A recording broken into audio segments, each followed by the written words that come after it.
इसी तरह 5वें इमाम का ज़माना, 6ठे इमाम के ज़माने में तो बाकायदा घरों में मजलिसें शुरू हो गई थी। फिर 8वें इमाम के ज़माने में आप आते हैं, बाकायदा शुअरा, मरसिया लिखने वाले, नूहा लिखने वाले, जिसमें मशहूर हैं जनाब देबल, जनाब हमयरी। ये वो लोग हैं जिन्होंने मरसिया लिखे अहले बैत अलैहिस्सलातु वस्सलाम में। तो आहिस्ता आहिस्ता आज़ादारी एक कल्चर, आज़ादारी एक शक्ल इख्तियार करती गई जिसको शिया मनाते थे। मतलब अगर मुझे पता है कि इमाम हुसैन मजलूम हैं लेकिन पड़ोसी को नहीं पता तो मैं 10 दिन घर में आज़ादारी करूंगा।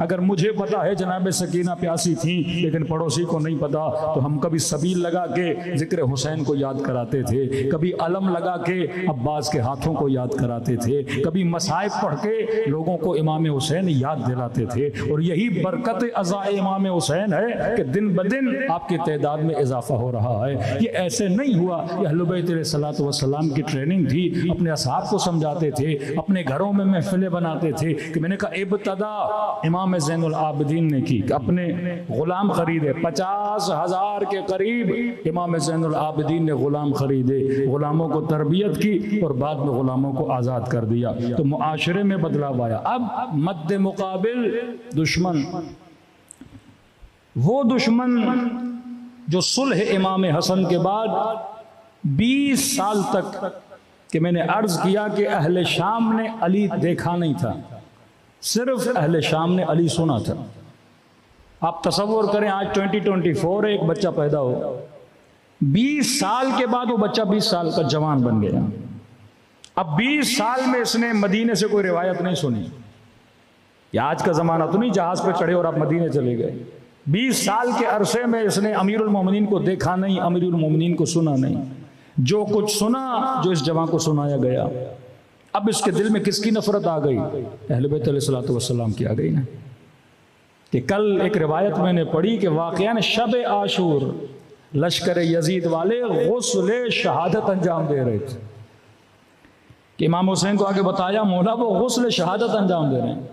लश्कर इमाम हुसैन वालों के पास पानी नहीं, ये तयम्मुम करके गुस्ल शहादत अंजाम दे रहे हैं। उन लहीनों के पास पानी है, गुस्ल शहादत के कल हम खारिजियों का मुकाबला करेंगे और अगर हम मारे गए तो हम क्या कहलाएंगे? शहीद कहलाएंगे। ये नजरिया किस तरह स्टेबल हुआ। और सिर्फ अमीर शाम तक बाकी नहीं, अमीर शाम के बाद यजीद आया। यजीद के बाद जिसने सबसे ज्यादा मजबूत किया इस नजरिए को वो अब्दुल मलिक मरवान है। एक बात याद रखिए, तारीख में जिस भी वाक़े में आपको इख्तलाफ नजर आए, मसलन यजीद की मौत के हवाले से इख्तलाफ है, 3 रिवायतें मिलती हैं। कोई कहता है कि जंगी मशकें हो रही थीं और मंजनीक से कोई पत्थर आया, यजीद के सर पे गिरा, मर गया। एक में यह है कि अपना बंदर लेके घोड़े सवारी कर रहा था और घोड़े से गिरा और जीन पे इसका पाँव फंसा और ज़मीन पे रगड़ते रगड़ते इसकी मौत वाक़ई हो गई। एक यह है कि रात को पता नहीं इसने क्या खाया और सुबह उठा तो इसका चेहरा कंप्लीटली ब्लैक हो चुका था और उस मरज़ की वजह से ये दुनिया से चला गया। जहाँ पर भी इख्तलाफ नजर आए तो समझ लीजिए यहीं पे कोई वाक़या हुआ है। तहकीक कुनंदगान ये बताते हैं कि इसको भी मारने वाले इसके अपने कज़न मरवानी ख़ानदान से थे, क्योंकि यजीद गया तो यजीद का बेटा आया मुआविया इब्न यजीद, जब वो गया तो फिर इसी का कज़न मरवान आया। मरवान ने फिर शादी की उम्मे खालिद से जो यजीद का दूसरा बेटा था, और शादी करने के बाद जब एक मर्तबा अपने दरबार में बैठा था तो यजीद का बेटा जो खालिद वो भी बैठा था। इसने यजीद की बीवी यानी जिससे शादी की थी, अब इसकी भी बीवी थी लेकिन इस बच्चे की तो माँ थी, उसकी शान में इसने गुस्ताखी की। इसको बड़ा गुस्सा आया, इसने माँ को जाके बोला कि यह हाकिम भी बन गया है, आपसे शादी भी की है और आपको ही गालियाँ दे रहा है, इख्तलाफ भी है तो घर में बोले, ये तख्त पे बैठ के गालियाँ क्यों दे रहा है? तो उसकी माने का घबराओ नहीं, हम इसका बंदोबस्त कर देंगे। 1 साल में मरवान को उसी रात में कत्ल कर दिया गया। लेकिन ये भी तेज था, इसने अमीर शाम की तरह अपने बेटे अब्दुल मलिक की लोगों से बेअत ले ली थी। इसके बाद अब्दुल मलिक आया, फिर इसने भी पूरा बदला लिया, यानी यजीद के चचा को बाद में आके मारा, उसके जितने अफराद थे उन सबको मारा। अब ये तख्ते सबसे मजबूत तरीन हुक्मरान आले उमैया का अमीर शाम के बाद अगर कोई ठहरा है वो अब्दुल मलिक है। अब इसने काम क्या किया? इनके काम भी सेम थे यजीदियों वाले, लेकिन एक बदलाव लाया इन्होंने अपने तरीके में। अहले शाम सख्त नफरत करने लगे थे यजीद के तरीके से। वाक़े हर्रा रूनमा हुआ कि 3 दिन मदीने को हलाल कर दिया गया। ऑफिशियल रेप हुआ मदीनतुन नबी में।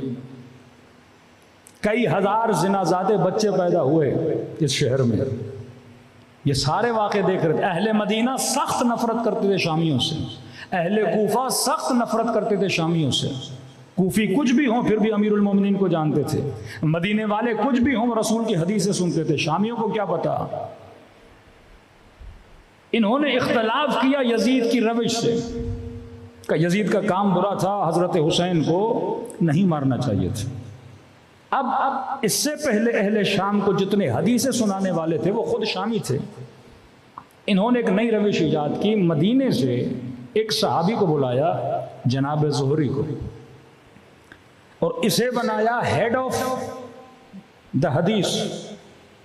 कोई मुल्क का वजीर आजम होता है ना, तो वो कहते हैं ये इतलात और नशरियात के वजीर हैं। इनको इतलात और नशरियात का वजीर बना दिया।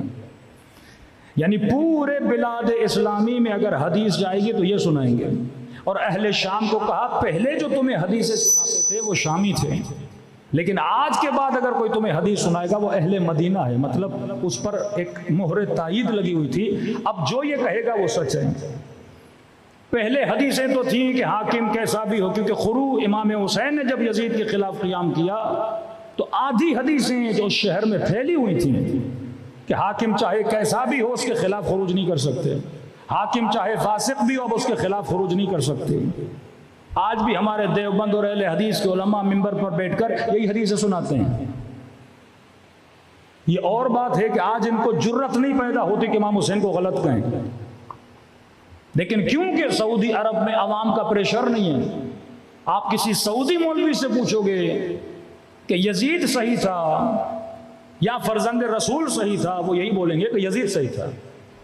वो अपनी तरफ से नहीं बोल रहे। उनके सामने वो सारी हदीसें जो गढ़ी हुई हदीसें पड़ी हुई हैं कि हाकिम चाहे फासिक भी हो आप उसकी इताअत करनी।